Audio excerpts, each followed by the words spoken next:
Good evening my dear warriors. आज हम लोग फिर से कंडीशनल सेंटेंस के एक टॉपिक के साथ यहाँ अवेलेबल हुए हैं। एक ऐसा टॉपिक जहाँ बच्चे कंफ्यूज होते हैं और जो कंफ्यूज नहीं होते वो उस टॉपिक को रट लिए होते हैं। तो आज हम लोग को उस कंफ्यूजन को दूर करना है और ग्रामर में रटने के कंसेप्ट को तो बिल्कुल दूर करना है। ग्रामर रटने के लिए नहीं बना है, ग्रामर जो है वो समझने के लिए बना है। तो हम लोग को इंग्लिश को समझना है, क्योंकि रटने के लिए यार इतना सारा टॉपिक से कितना रटोगे। तो आज हम लोग कंडीशनल सेंटेंस के एक टॉपिक को समझने का प्रयास करेंगे। कंडीशनल सेंटेंस जो ग्रामर में बहुत ही टफ टॉपिक माना जाता है, उसके कंसेप्ट को आज हम लोग समझने वाले हैं। कंडीशनल सेंटेंस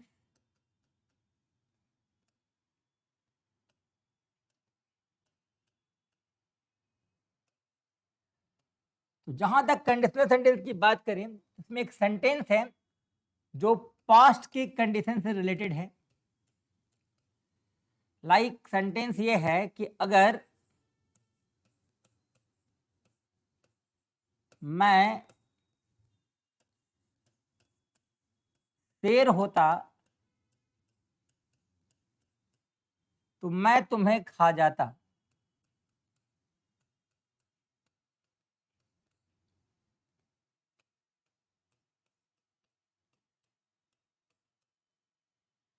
तो दिस इज द सेंटेंस, अगर मैं शेर होता तो मैं तुम्हें खा जाता।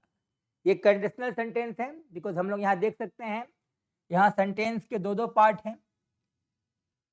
अगर मैं शेर होता तो मैं तुम्हें खा जाता। आप सेंटेंस देख सकते हो, मैं तुम्हें खा जाता। निश्चित तौर पे ये डिपेंडेंट पार्ट है, ये डिपेंडेंट पार्ट है। ये निर्भर करता है किस पे? अगर मैं शेर होता, मतलब खाने का काम हम तभी कर सकते हैं जब हम शेर होंगे। यानी ये जो पार्ट है ये इंडिपेंडेंट पार्ट है, ये किसी पे निर्भर नहीं है। तो यहाँ पर हमारे पास सेंटेंस के दो पार्ट हैं, एक इंडिपेंडेंट पार्ट और दूसरा डिपेंडेंट पार्ट। आप लोगों ने पढ़ा होगा कि इंग्लिश में जो तातेती होता है, उस तातेती का हम लोग इंग्लिश क्या लिखते हैं? तो वुड लिखते हैं। तातेती का जो इंग्लिश होता है वो हम लोग वुड लिखते हैं। बट अगर हम लोग दोनों जगह पे वुड लिखेंगे तो निश्चित तौर पे रूल रिपीट हो जाएगा। और इंग्लिश इस कंसेप्ट के बिल्कुल खिलाफ है कि आपको रिपीटेशन करना है, आपको रिपीटेशन से दूर रहना है। अगर आप किसी चीज को रिपीट करते हो इंग्लिश ग्रामर में तो वो कंपटीशन का एरर हो जाता है। तो आपको समझना है कि आपको इन दोनों वाक्यों के लिए वुड का प्रयोग नहीं करना है। अगर आप दोनों वाक्यों के लिए वुड का प्रयोग करोगे तो सेंटेंस क्या हो जाएगा? गलत हो जाएगा। तो यहाँ पर हम लोग को एक कंसेप्ट को फॉलो करना है। जैसा कि मैंने पहले भी बताया था कि बहुत लोग ऐसा कहते हैं कि इंग्लिश में जो है वो फ्यूचर नहीं होता, फ्यूचर नहीं होता। लेकिन एटलीस्ट हम लोग फ्यूचर के बारे में कल्पना तो कर सकते हैं कि भाई 2023 के बाद 24 ही आएगा, 26 नहीं होने वाला है। तो फ्यूचर के बारे में हम लोग एक कल्पना तो कर सकते हैं। तो मेरा क्या मानना है कि इंग्लिश में जो है वो जो प्रेजेंट का कंसेप्ट है ना, वो एक बहुत ही छोटा सा पॉइंट होता है, बहुत छोटा सा एक मोमेंट होता है। जो हमारे पास मैक्सिमम समय है वो फ्यूचर के होते हैं और जो बीत चुके हैं वो पास्ट के होते हैं। यानी कि जो मोमेंट है वो क्या? एक प्रेजेंट का मोमेंट है। जो माइनस है वो क्या हो जाएगा? पास्ट। जो जिंदगी हमारे पास अभी भी प्लस है वो क्या हो जाएगा? फ्यूचर। जो अभी चल रहा है वो क्या है? प्रेजेंट है। तो मैं बताना क्या चाहता हूं कि जो प्रेजेंट है वो तुरंत क्या बन जाता है? पास्ट बन जाता है। जैसे अगर मैं बोलूं कि अभी 7:09 हो रहा है, तो निश्चित तौर पे अब वो 4 सेकंड हो चुका होगा, 5 सेकंड भी हो चुका होगा। मतलब कहने का मेरा कंसेप्ट क्या है कि जो प्रेजेंट है वो तुरंत क्या बन जाता है? पास्ट बन जाता है। तो ओवरऑल हमारे पास है क्या? तो हमारे पास पास्ट और क्या है? फ्यूचर है। जो प्रेजेंट है वो तुरंत क्या बन जाता है? पास्ट बन जाता है। तो इसी कंसेप्ट को हम लोग इस रूल में फॉलो करने वाले हैं। अगर मैं शेर होता तो मैं तुम्हें खा जाता। भाई साहब, हम खाएंगे आपको फ्यूचर में, बट मुझे खाने के लिए पहले क्या बनना होगा? शेर बनना होगा। और शेर बनेंगे कब? हम पास्ट में। समझना एकदम आसानी से। अगर मैं दिल्ली जाता तो मैं लाल किला देखता, है ना। अगर मैं दिल्ली जाता तो मैं लाल किला देखता। भाई लाल किला हम फ्यूचर में देखेंगे, पहले मुझे दिल्ली जाना होगा। यानी कि जब भी ऐसा वाक्य आपको मिले तो आपको समझना क्या है कि इंडिपेंडेंट जो है वो पास्ट के कंसेप्ट को फॉलो करता है, और जो डिपेंडेंट है वो फ्यूचर के कंसेप्ट को फॉलो करता है। इसलिए जो इंडिपेंडेंट पार्ट होगा उसका स्ट्रक्चर जो होगा वो subject plus V2 plus object. चूंकि आप लोग को पता है पास्ट का वर्ब क्या होता है, V2 होता है, तो यहां subject plus V2 plus object ले लेना है। और जहां तक डिपेंडेंट पार्ट की बात है तो ये फ्यूचर के रूल को फॉलो करेगा, और यहां पर तातिथि के लिए आप वुड का प्रयोग कर सकते हो। आपको पता है कि वुड मॉडल वर्ब है, और हर मॉडल अपने बगल में क्या लेता है, V1 लेता है। You can use here V1, आगे पीछे सब्जेक्ट और ऑब्जेक्ट, आगे पीछे सब्जेक्ट और ऑब्जेक्ट। लेकिन माय डियर फ्रेंड्स, अभी जो मैंने स्ट्रक्चर लिखा है उस स्ट्रक्चर से हम लोग इस सेंटेंस को ट्रांसलेट नहीं कर सकते। अब सवाल है कि क्यों भाई, दिक्कत क्या है। इस स्ट्रक्चर से हम लोग इस वाक्य को तो ट्रांसलेट कर लेंगे, बट हम लोग इस वाक्य को ट्रांसलेट नहीं कर सकते हैं। रीजन समझना है आप लोग को। तो यहां देखो, ये जो शेर है ये एक ऑब्जेक्ट है। शेर क्या है, एक ऑब्जेक्ट है, और आपको इस स्ट्रक्चर में क्या चाहिए, V2 चाहिए, और वर्ब तो है ही नहीं। तो ध्यान देना है कि अगर कभी ऐसा हो कि आप कोई वाक्य बोल रहे हो और वहां पर प्रिंसिपल वर्ब ना हो, तो उस केस में अंग्रेजी का सबसे पावरफुल हेल्पिंग वर्ब आपको हेल्प करने आता है। जैसे अगर मैं बोल रहा हूं कि मैं शिक्षक हूं, तो मैं ये नहीं बोलूंगा कि आई टीचर, ये सेंटेंस गलत हो जाएगा। अगर मैं बोलूंगा मैं विद्यार्थी था, तो मैं ये नहीं बोलूंगा आई स्टूडेंट। यहां पर I am a teacher and I was a student होगा। अब ये एम और वाज आया कहां से, तो मैंने इस टॉपिक को टेंस में बताया था कि इंग्लिश में बी जो है वो वर्ब 1 होता है, इसी का वर्ब 2 क्या होता है, वाज और वर होता है। वर्ब 3 की बात करें तो बिन हो जाएगा। V4 की बात करें तो बीइंग हो जाएगा। वर्ब 5 में हम लोग इज लेते हैं, और इसी के कंडीशन में हम लोग एम और आर का प्रयोग करते हैं। यानी आपको समझना क्या है कि यहां जो बी है उस बी ने इज एम और वाज वर हेल्पिंग वर्ब को निर्मित किया है, बी। और इंग्लिश का सबसे पावरफुल हेल्पिंग वर्ब जो है वो बी है, क्योंकि इसके पास 5 हेल्पिंग वर्ब का पावर है। कौन कौन 5 हेल्पिंग वर्ब है बच्चे, इज, एम, आर, वाज और वर। बी का वर्ब 2 वाज होता है, इसके प्लूरल में हम लोगों ने यहां वर्ड लिख लिया है। तो समझना क्या है कि जब भी किसी वाक्य में आपको कोई प्रिंसिपल वर्ब नहीं मिले, तो उस केस में ये जो बी भाई साहब हैं वो पहुंचते हैं पर्सन को हेल्प करने के लिए। लाइक मैं शिक्षक हूं तो आई टीचर मैंने नहीं बोला, मैंने बोला आई एम अ टीचर। तो यहां एम जो है वो बी का ही रूप है जो आपको हेल्प करने के लिए पहुंचा है। वह विद्यार्थी था, आप नहीं बोलोगे ही स्टूडेंट, आपको बोलना होगा ही वॉज अ स्टूडेंट। तो यहां पर यही बी का वर्ब टू वाज उस व्यक्ति को मदद करने के लिए पहुंचा।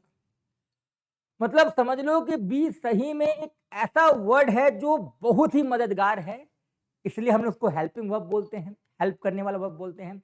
और ये जो है उस वाक्य में बिल्कुल जाएगा जहां कोई प्रिंसिपल वर्ब नहीं है। लाइक अगर मैं बोल रहा हूं कि वह इंजीनियर है, तो हम नहीं बोलेंगे ही एन इंजीनियर, हम लोग बोलेंगे he is an engineer.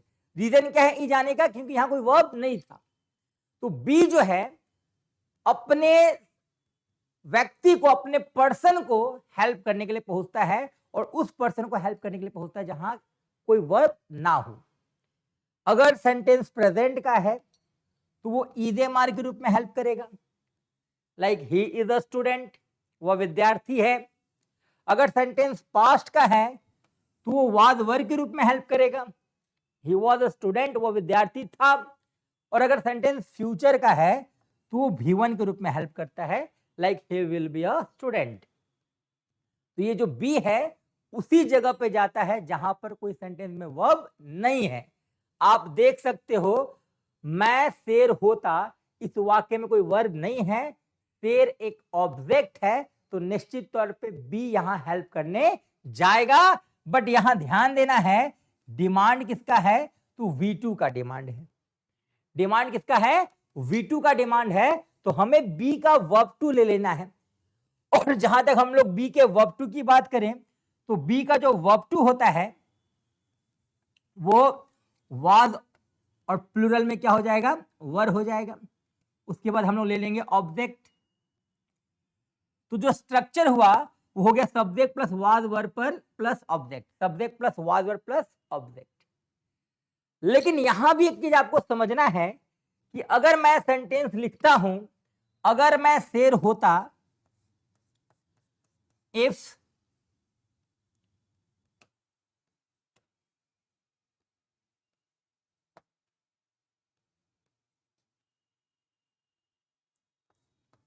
If person I है, if I was a lion, तो का इंग्लिश हम लोग कॉमा भी लिख सकते हैं, देन भी लिख सकते हैं। If I was a lion, comma या देन, मैं तुम्हें खा जाता, आई वुड, है ना, किल यू लिख देते हैं। ऐसे ईट यू भी लिख सकते हैं, खा जाता दैट इट ईट होता है, लेकिन खाने का मतलब है कि भाई यहां पर व्यक्ति सामने वाले को मार देगा। तो हम लोग यहां लिख सकते हैं आई वुड क्या? Kill you, I would kill you. या अगर हम लोग इस ट्रांसलेशन को फॉलो करें तो हम लोग लिख सकते हैं आई वुड ईट यू, लेकिन भाई खाने का मतलब है यहां पर सामने वाले को मार दिया जाएगा, है ना। तो अभी ये जो सेंटेंस मैंने लिखा, if I was a lion then I would kill you, तो ये सेंटेंस गलत हो जाएगा। अब बच्चे बोलेंगे सर ये गलत कहां पर है? तो यहां आपको एक चीज समझना है कि यहां पर आई जो है ये वॉज का प्रयोग नहीं करेगा। ग्रामर में बहुत सारा कंसेप्ट दिया हुआ है कि जब भी हम लोग इमेजिनेशन की बात करते हैं तो सिंगुलर जो सब्जेक्ट होता है वो वॉज की जगह पे प्लूरल वर्ब का प्रयोग करेगा, यानी वेयर का प्रयोग करेगा। ऐसा लिखा हुआ है बहुत सारी जगहों पे। बट मैं जहां तक जानता हूं, मुझे जहां तक लगता है, देखो यहां पर मेरा क्या कंसेप्ट है कि देखो ग्रामर जो है ना इंसान ने बनाया है, तो हम लोग अपने कंसेप्ट का भी इस्तेमाल करके चीजों को समझ सकते हैं, है ना। जरूरी नहीं कि जो चीज लिखा है उसी को रट के हम लोग किसी चीज को पढ़ें। आप अपने चीजों का भी इस्तेमाल कर सकते हो सकता है ये गलत हो, लेकिन मुझे जहां तक ये टॉपिक समझ में आता है मैं उसी कंसेप्ट से आपको पढ़ा रहा हूं। देखो यहां पर समझना क्या है, यहां आई क्या है? एक पर्सन है, एक प्रोनाउन है, आई सिंगल है। लेकिन अभी आई के बगल में क्या है? ये इफ है। इफ, सपोज, है ना, एज इफ, ये कुछ ऐसे शब्द हैं जो इमेजिनेशन को दिखलाते हैं, जो कल्पना को दिखाते हैं। और जहां तक मेरी बात है, मुझे लगता है कि देखो नाउन इंग्लिश में दो प्रकार के होते हैं, एक टचेबल होते हैं और एक अनटचेबल होते हैं। जैसे मैं अपनी बात करूं तो मैं टचेबल नाउन हूं, लेकिन मेरी क्वालिटी क्या है? अनटचेबल है। आप लोग भी टचेबल नाउन हो, आपकी आजादी क्या? अनटचेबल है। यानी नाउन जो है वो दो प्रकार के होते हैं, टचेबल और अनटचेबल। जैसे अगर हम ये बोलें कि राहुल और उसकी आजादी, निश्चित तौर पे राहुल एक टचेबल नाउन है, लेकिन आजादी भी तो एक नाउन है, फ्रीडम। फ्रीडम के साथ हम लोग इज लगाते हैं, तो निश्चित तौर पे फ्रीडम भी एक नाउन है, राहुल भी एक नाउन है। और जब भी किसी सेंटेंस में डबल नाउन आता है तो हम लोग क्या करते हैं बताओ? मैं बोलूंगा राहुल जा रहा था तो राहुल वाज गोइंग, लेकिन मैं बोलूं राहुल और रजत जा रहे थे तो निश्चित तौर पर व्यक्ति एक से अधिक हो गया। तो उस कंसेप्ट में हम लोग क्या लगाते हैं? वर्ग का प्रयोग करते हैं। तो मेरा मानना जहां तक है कि ये जो इफ है ये है क्या भाई? ये एक इमेजिनेशन है। सपोज क्या है? इमेजिनेशन है। तो भाई इमेजिनेशन भी तो एक नाउन है। इमेजिनेशन कौन सा नाउन है? इसको हम लोग देख नहीं सकते, हम लोग फील करते हैं। ये एक एब्स्ट्रैक्ट नाउन है, अनटचेबल नाउन है, इसको हम लोग छू नहीं सकते हैं। तो यहां इफ भी एक नाउन के कंसेप्ट को लेकर चल रहा है, इमेजिनेशन है ये। तो भाई इफ इमेजिनेशन है, एक तरह का नाउन है, एब्स्ट्रैक्ट नाउन है, अनटचेबल नाउन है, तो भाई ये एक पर्सन को तो रिवील कर रहा है ये। और एक पर्सन अगर अपने साथ एक और पर्सन जोड़ ले, चाहे वो आई हो, चाहे वो ही हो, चाहे वो सी हो, कोई भी सिंगुलर हो भाई, एक के साथ एक मिलेगा तो एक से अधिक ही होगा। और उस केस में हम लोग वाज का प्रयोग नहीं करके हम लोग को वर का प्रयोग करना है। यानी कभी भी ऐसा वाक्य आपको दिखे जो इमेजिनेशन को प्रकट करे, तो ऐसे किताबों में लिखा पड़ा है कि इमेजिनेशन के कंसेप्ट में हम लोग वाज का प्रयोग नहीं करते हैं। पर्सन कुछ भी हो, आई हो, वी हो, यू हो, दे हो, सबके साथ वर्ड लगता है, तो आप लोग यहाँ वाज का प्रयोग नहीं करेंगे। लेकिन आपको कंसेप्ट को भी तो समझना है ताकि आने वाले समय में दिक्कत ना हो। तो कंसेप्ट क्या कहता है कि भाई आई जो है निश्चित तौर पे एक पर्सन है, बट इस आई के साथ जुड़ा हुआ क्या है, इफ जुड़ा हुआ है। और इफ क्या है भाई, इमेजिनेशन है, ये इमेजिनेशन को शो करता है। कहीं ना कहीं इमेजिनेशन भी एक नाउन है, एक एब्स्ट्रैक्ट नाउन है, तो भाई व्यक्ति एक से अधिक हुआ ना, और एक से अधिक होने पर हम लोग वहां वाज का प्रयोग नहीं करके वर का प्रयोग करते हैं। यानी ऐसा कभी भी आपको एग्जाम्पल मिले कि अगर मैं चिड़िया होता तो मैं आकाश में उड़ता, तो वहां इफ आई वॉज नहीं लगाना है ना। अगर वह शिक्षक होती तो इफ सी वाज का प्रयोग आपको वहां नहीं करना है। क्यों नहीं करना है? क्योंकि सी एक पर्सन है, एक प्रोनाउन है, बट सी के साथ लगा क्या हुआ है, इफ लगा हुआ है, एक इमेजिनरी वर्ड लगा हुआ है, एक इमेजिनेशन लगा हुआ है। इमेजिनेशन भी एक एब्स्ट्रैक्ट नाउन है, तो भाई एक पर्सन प्लस एक अनटचेबल नाउन जब जुड़ता है तो ये एक से अधिक हो जाता है। और जब एक से अधिक व्यक्ति है तो निश्चित तौर पे हम लोग वाज का प्रयोग नहीं करते हैं, उस जगह पे हम लोग को वर का प्रयोग करना होता है। तो बस इसी कंसेप्ट को समझना है। हो सकता है ये कंसेप्ट कहीं ग्रामर में नहीं हो सकता है ये गलत भी हो, लेकिन मुझे लगता है जो स्टूडेंट समझ जाए वही स्ट्रक्चर है, क्योंकि स्ट्रक्चर बनाने वाले ही इंसान है। तो अगर आपको कंसेप्ट समझ में आ रहा, मतलब आपको सिंपल सा बात है, आपको रूल समझ में आ रहा है, तो आपको इसी कंसेप्ट को इस्तेमाल करना है। जब भी इमेजिनरी सेंटेंस हो तो सिंगुलर पर्सन के साथ आपको वाज का नहीं वर का प्रयोग करना है। तो राइट सेंटेंस विल बी, अगर मैं शेर होता, इफ आई वॉज ना लगा के हम लोग को यहाँ इफ आई वर्ड लगाना है। If I were a lion then I would kill you. अब ये सेंटेंस क्या हो जाएगा, सही हो जाएगा। उम्मीद है ये टॉपिक आप लोग को समझ में आया होगा। बहुत बहुत धन्यवाद।